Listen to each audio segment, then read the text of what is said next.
Assalamualaikum warahmatullahi wabarakatuh.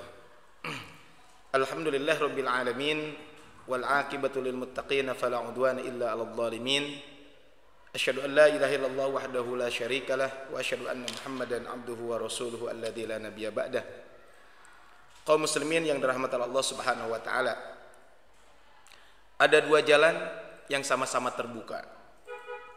Manusia diberikan kebebasan untuk memilih jalan tersebut. Namun dengan kebijaksanaan Allah Subhanahu wa taala, Allah menurunkan dan mengirimkan utusannya dari kalangan manusia untuk mengingatkan mereka dan membimbing mereka para manusia agar tidak tersesat dalam memilih jalan tersebut. Kaum muslimin rahmatullah Allah Subhanahu wa taala, itulah mungkin kurang lebih tadabbur surat di hari ini.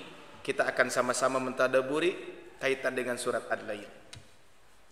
Kata para ulama mengatakan surat ini apakah termasuk Makkiyah atau Madaniyah? Sebagian mengatakan Makkiyah, tapi sebagian lagi mengatakan Madaniyah. Tapi Al-Imam As-Suyuti rahimahullah mengatakan surat ini termasuk surat Makkiyah. Dan surat ini diturunkan oleh Allah Subhanahu wa taala melalui malaikat Jibril setelah surat Al-A'la. Surat yang mulia ini membicarakan tentang perbuatan amal manusia yang bermacam-macam. Perbedaan amal manusia tersebut memiliki konsekuensi yang berbeda pula, yaitu antara as-sa'adatu was-saqawah, antara kebahagiaan dan kesengsaraan, yang mana pada akhirnya bermuara kepada ridha Allah Subhanahu wa taala yang dibalas dengan surga, dan kemurkaan Allah Subhanahu wa taala yang diturunkan melalui nerakanya. Kaum muslimin rahmatullah Allah Subhanahu wa taala, surat Al-Lail ini menjelaskan tentang kesalahan sebagian manusia kaitan dengan persepsi, kaitan dengan harta yang dimiliki. Karena sesungguhnya sebagian orang mengatakan harta bermanfaat, padahal sesungguhnya harta tersebut tidak akan memberikan manfaat sedikit pun di hari kiamat jika harta tersebut tidak digunakan untuk melakukan kebaikan-kebaikan. Harta yang ada di dunia ini akan bermanfaat kalau kita barengi dengan ketakwaan dan kita bersedekah dan dilakukan untuk melakukan kebaikan-kebaikan. Kaum muslimin rahmatullah Allah Subhanahu wa taala, marilah kita sama-sama memulai tadabbur surat ini. A'udzubillahi minasyaitonir rajim. Bismillahirrahmanirrahim. Wal laili idza yaghsha wan nahari idza tajalla wa ma khalaqadz dzakara wal untha.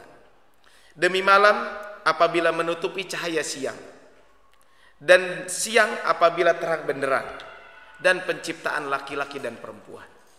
Kaum muslimin rahmatullah Allah Subhanahu wa taala, di permulaan surat ini Allah Subhanahu wa taala bersumpah dengan menggunakan pasangan waktu siang dan malam.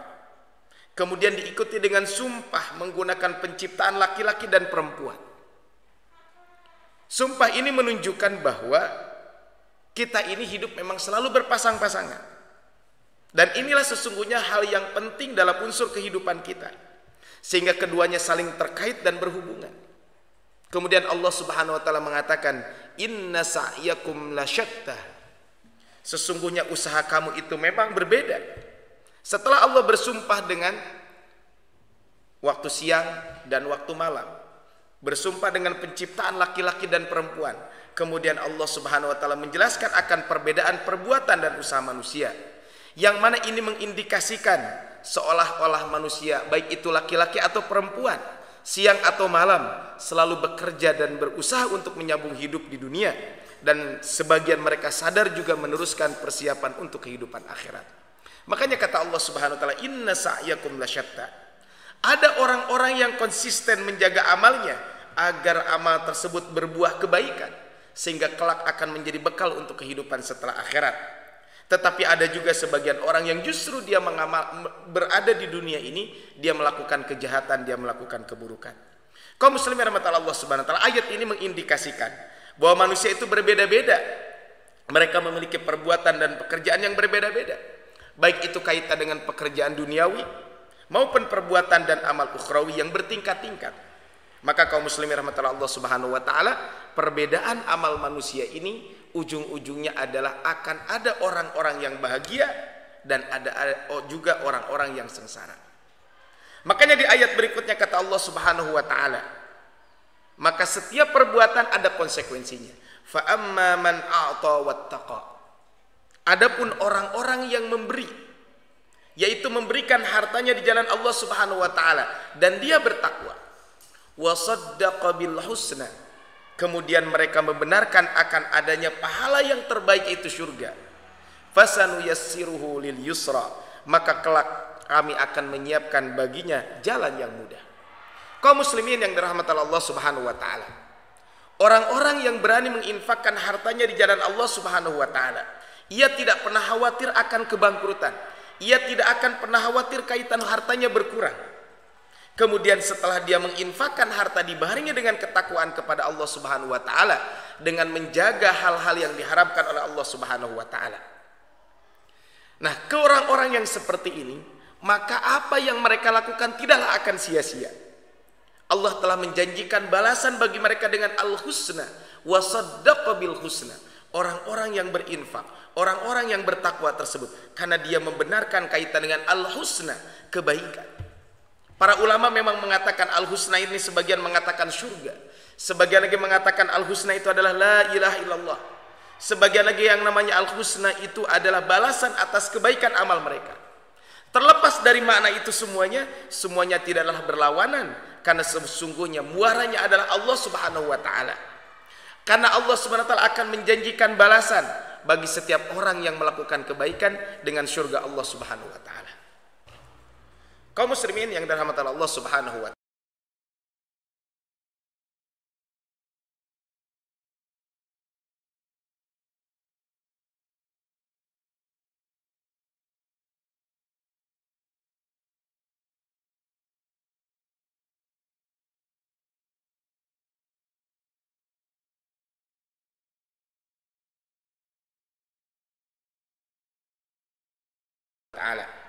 Maka sebagai konsekuensi dari kedermawanan yang mereka lakukan, ketakwaan yang mereka lakukan, ats-tsiqah billah, keyakinan mereka kepada Allah Subhanahu wa taala, maka buahnya adalah konsekuensi dari itu semuanya berbuah manis. Buah tersebut adalah kemudahan, yaitu kemudahan dalam membiasakan amal kebaikan, kemudahan memperoleh kebahagiaan dan kelapangan hidup, serta kemudahan dimudahkan jalan menuju surga Allah Subhanahu wa taala. Kaum muslimin rahmatullah Allah Subhanahu wa taala, ayat ini sesungguhnya merupakan kisah. Ayat ini sesuatu yang akan mengabadikan sebuah kisah yang terjadi di zaman Rasulullah sallallahu alaihi wasallam. Kisah tentang sahabat Abu Bakar As-Siddiq radhiyallahu anhu, ketika beliau membeli Bilal bin Rabah, seorang budak dari Umayyah bin Khalaf, serta memerdekakan Bilal tersebut tanpa syarat apapun.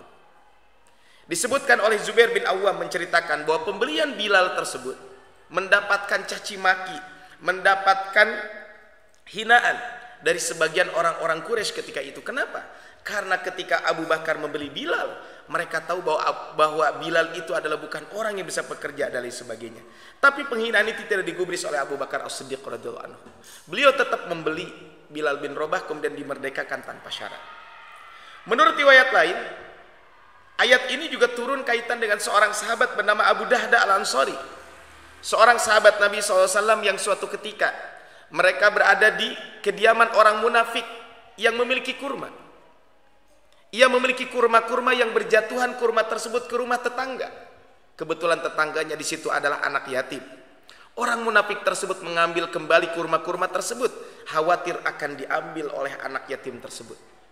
Kemudian ketika itu Abu Dahdah mengatakan, biarkan saja itu untuk mereka, maka engkau akan mendapatkan gantinya di surga.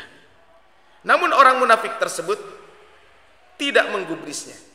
Kemudian Abu Dahdah kemudian membelinya semuanya dan menghibahkan untuk anak-anak yatim tersebut. Maka tadi disebut wasaddaqa bil husna fasanuyassiruhu lil yusra. Tapi kebalikannya kaum muslimin rahmatullah Allah Subhanahu wa taala, orang-orang yang bakhil, orang-orang yang menimbun hartanya dan kikir dalam mendermakan, ia akan berada dalam kegelimangan harta memang. Tetapi ternyata orang-orang ini salah persepsi kaitan dengan harta. Mereka menganggap bahwa harta itu akan membuat dia kekal. Akhirnya sombong dengan harta yang dia miliki. Tapi ternyata harta yang ada itu tidak akan membuat dia bisa kekal di alam dunia ini. Maka kata Allah Subhanahu wa taala di dalam ayat ini disebutkan, wa amma man bakhila wastaghna. Adapun orang-orang yang bakhil dan dia merasa cukup, wa kadzdzaba bil husna, dan mereka mendustakan pahala yang baik, fasanuyassiruhu lil usra, maka kelak kami akan siapkan baginya jalan yang sukar.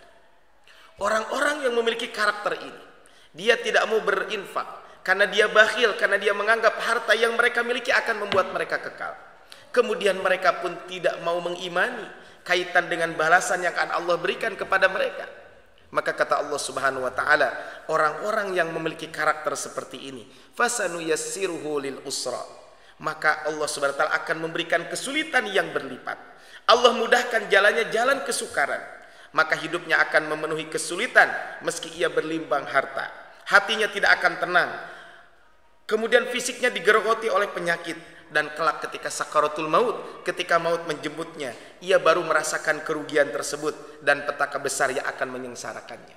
Makanya betul kata Allah Subhanahu wa taala, ketika Allah memerintahkan orang-orang untuk berinfak, maka ketika kematian datang kepada mereka, qala rabbi, mereka mengatakan, laula akhartani ila ajalin qarib la asaddaqa wa laula akhartani ila ajalin qarib, ya Allah, seandainya engkau pending sebentar kematian yang akan datang kepadaku, sehingga aku bisa bersedekah dan aku termasuk orang-orang yang soleh.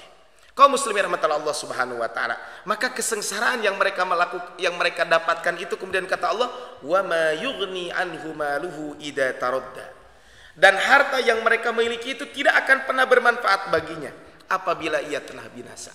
Kata para mufassirin mengatakan, apa yang dimaksud dengan taradda? Tarodda itu maksudnya adalah mati dan dikuburkan. Maksudnya adalah ini merupakan kiasan dari kematian dan kebinasaan. Harta yang mereka timbun, yang selalu mereka jaga siang dan malam, tidak bisa menghalangi datangnya kehancuran dan kematian. Dan tidak sepeser pun dari harta yang dikumpulkan tersebut yang akan dibawa ke liang lahat.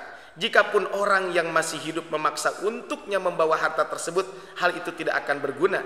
Bahkan kalaupun hal tersebut bisa terjadi, maka hal tersebut sekali lagi adalah tidak akan ada gunanya sama sekali, dan akan berhadapan dengan makhluk yang tidak mengenal arti dunia, yaitu malaikat Allah Subhanahu wa taala.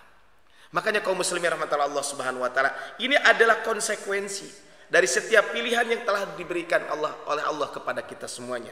Maka kaum muslimin rahmatullah Allah Subhanahu wa taala, Allah telah bentangkan buat kita dua jalan. Dua jalan yang sama-sama terbuka. Manusia diberikan kebebasan untuk memilih jalan tersebut. Namun Allah Subhanahu wa taala tetaplah yang maha bijak dan maha kasih. Dia menurunkan dan mengirimkan utusannya untuk supaya bagi kita semuanya dibimbing, supaya kita selalu berada di jalan yang lurus. Maka kata Allah Subhanahu wa taala, inna alaina lal huda, sesungguhnya kewajiban kami adalah memberikan petunjuk. Tidak akan mungkin terjadi kesalahan bila seseorang mau mengikuti petunjuk Allah yang benar, karena Allah memiliki segalanya. Wa inna lana lal akhirata wal ula, dan sesungguhnya kepunyaan kamilah akhirat dan dunia. Kaum muslimin rahmatullah Allah Subhanahu wa taala, dunia dan seisinya milik Allah Subhanahu wa taala. Demikian pula akhirat dan semuanya berhubungan dengan kehidupan akhirat itu, semuanya adalah milik Allah Subhanahu wa taala. Bila seseorang lebih memilih dunia dan menghalanginya untuk mencintai pemiliknya, maka ia benar-benar akan sengsara ketika memasuki akhirat. Saat kehidupan dunia dipertanggungjawaban, kemudian dibalas dengan yang setimpal. Oleh karena itu kaum muslimin rahmatullah Allah Subhanahu wa taala, kita hidup di dunia, cintailah yang memiliki dunia tersebut, yaitu Allah Subhanahu wa taala. Sehingga pada suasana yang begitu mencekam, bagi orang-orang yang bakhil akan menyesali kebodohan yang dia lakukan di dunia. Padahal Allah telah benar-benar mengirim orang terbaik di antara mereka untuk menjadi pengingat yang baik. Mereka adalah para rasul. Makanya kata Allah, fa'anzartukum naran talabbah, maka kami memperingatkan kamu dengan neraka yang menyala-nyala. La yaslaha illal ashqa, tidak akan masuk ke dalamnya kecuali orang-orang yang durhaka. Ini kata Allah Subhanahu wa taala, la yaslaha illal ashqa. Ini adalah kaitan dengan ayat ini. Sehingga kaum muslimin rahmatullah Allah Subhanahu wa taala, kalau kita lihat ayat ini betul-betul bahwa betapa menyesalnya mereka. Kenapa? Karena orang-orang celaka itu adalah siapa? Orang-orang yang celaka itu adalah mereka yang mendustakan kebenaran dan berpaling dari keimanan. Maka di ayat tadi sebelumnya disebutkan wa kadzdzaba bil husna la yaslaha illal ashqa. Nah, ini adalah kaitan dengan bahwa neraka itu akan dimasuki oleh siapa? Oleh orang-orang yang mendustakan Allah Subhanahu wa taala. Kaum muslimin rahmatullah Allah Subhanahu wa taala, dengan cintanya kepada Allah Subhanahu wa taala, maka orang-orang yang beriman akan dimasukkan ke dalam surga Allah Subhanahu wa taala. Wa sayujannabuhal atqa. Maka siapa saja orang-orang yang bertakwa, siapa saja orang-orang yang mendekatkan diri kepada Allah, kelak akan dijauhkan orang-orang tersebut dari api neraka tersebut. Siapa? Mereka adalah orang-orang yang bertakwa. Siapakah dia orang yang bertakwa tersebut? Diingatkan kembali. Alladzi yu'ti malahu yatazakka, yaitu orang yang menginfakkan hartanya di jalan Allah Subhanahu wa taala untuk membersihkannya. Ia menginfakkan harta semata-mata karena Allah Subhanahu wa taala. Dia membersihkan dirinya juga hartanya dari sesuatu yang ia khawatirkan akan menyebabkan murka Allah Subhanahu wa taala. Ia bersihkan jiwanya dari sifat riya, dari sifat sombong dan lain sebagainya, dari sifat-sifat yang memang Allah tidak menyukainya. Untuk apa? Untuk mendapatkan nikmat yang besar di sisi Allah Subhanahu wa taala. Untuk mendapatkan kenikmatan yang begitu besar di sisi Allah Subhanahu wa taala, yaitu surga Allah Subhanahu wa taala. Mereka berinfak, kata Allah, wa ma li ahadin indahu min ni'matin tujza. Padahal tidak ada seorang pun memberi sesuatu nikmat kepadanya yang harus dibalasnya. Dia bersedekah dari mengeluarkan hartanya dalam jalan kebaikan bukan karena sebuah balas budi yang terjadi, tetapi ini memang menjadi tanggung jawabnya dia. Dia melakukan itu karena dia sadar bahwa ada kehidupan setelah kehidupan dunia ini. Makanya kedermawanan yang mereka lakukan itu adalah sekali lagi adalah murni karena mereka beriman kepada Allah Subhanahu wa taala. Maka kata Allah, illa ibtigha'a wajhi rabbihil a'la. Apa yang mereka lakukan tidak ada lain adalah dia memberikan itu semuanya karena mencari ridho Allah Subhanahu wa taala. Maka kembali tadi kepada kisah sahabat Abu Bakar As-Siddiq radhiyallahu anhu. Ketika beliau memerdekakan seorang budak bernama Bilal bin Rabah dari seorang kafir bernama Umayyah. Apa tujuannya? Tujuannya adalah illa ibtigha'a wajhi rabbihil a'la. Makanya kata Allah, wala saufa yarda.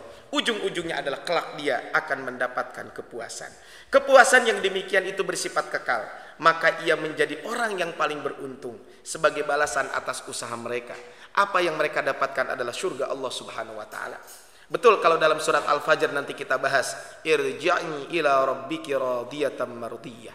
Maka kisah tentang Abu Bakar As-Siddiq, kisah tentang Abu Dahdah Al-Ansari dan para pengikut mereka dalam kedermawanan kelak benar-benar akan mendapatkan, akan merasakan kepuasan yang tidak akan pernah terputus dan kepuasan tersebut akan selalu abadi. Kaum muslimin yang dirahmati Allah Subhanahu wa taala, itulah kemurnian amal, itulah kejernihan hati yang diperuntukkan hanya mengharap dan menghadap kepada Allah Subhanahu wa taala. Yang demikian itulah yang akan membawa keuntungan yang hakiki. Tentang kemurnian amal ini ada baiknya kita dengarkan, ada baiknya kita simak petuah yang disampaikan oleh Ibnu Athaillah As-Sakandari. Beliau mengatakan, sebagaimana Allah tidak menyukai amal yang tidak sepenuhnya bagi Allah, Allah juga tidak menyukai hati yang tidak sepenuhnya bagi Allah. Amal yang tidak sepenuhnya bagi Allah tidak akan diterima, dan hati yang tidak sepenuhnya bagi Allah tidak akan diperdulikan oleh Allah Subhanahu wa taala. Karena itu Allah sangat membenci orang-orang munafik, karena hati mereka tidak pernah berada di tempat yang tetap. Mereka hanya mencari kemanfaatan duniawi saja. Di situ ada kemanfaatan, hati mereka akan mendekat ke sana. Tetapi di situ tidak ada kemanfaatan, maka dia pun akan menjauh. Itulah sifat orang-orang munafik. Kaum muslimin rahmatan Allah Subhanahu wa taala, dari surat yang barusan kita tadaburi tersebut, maka surat tadi adalah berbicara secara umum adalah tentang tema besarnya adalah berbicara tentang manfaat harta. Ada 4 poin yang disebutkan di dalam surat tersebut. Yang pertama, harta itu bermanfaat jika di-sharing dalam bentuk sedekah dan proyek kebaikan. Yang kedua, kebakhilan akan merugikan pelakunya. Yang ketiga, harta sebanyak apapun tidak akan dibawa saat kita mati. Dan yang terakhir adalah puncak kepuasan di akhirat saat menerima pahala dari Allah Subhanahu wa taala. Oleh karena itu kaum muslimin rahmatan Allah Subhanahu wa taala, sebagai aplikasi dan aksi yang bisa kita lakukan dari surat yang barusan kita baca itu adalah yang pertama, pelajari tentang keutamaan sedekah, keutamaan berinfak kaitan dengan harta yang kita miliki. Kemudian yang kedua adalah praktekkan sedekah dan infak tersebut secara definitif. Kira-kira saya akan setiap harikah, setiap pekankah dan lain sebagainya. Kemudian berusaha puas dengan sedekah dan infak.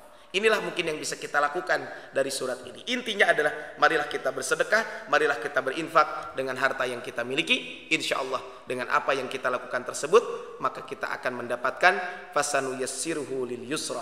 Kita akan mendapatkan kemudahan dalam menjalankan amal soleh. Kita akan mendapatkan kemudahan dalam menggapai kebahagiaan, dan kita pun akan mendapatkan kebahagiaan jalan menuju surga Allah Subhanahu wa taala. Barakallahu fikum. Subhanakallahumma bihamdika asyhadu an la ilaha illa anta astaghfiruka wa atubu ilaik. Assalamualaikum warahmatullahi wabarakatuh.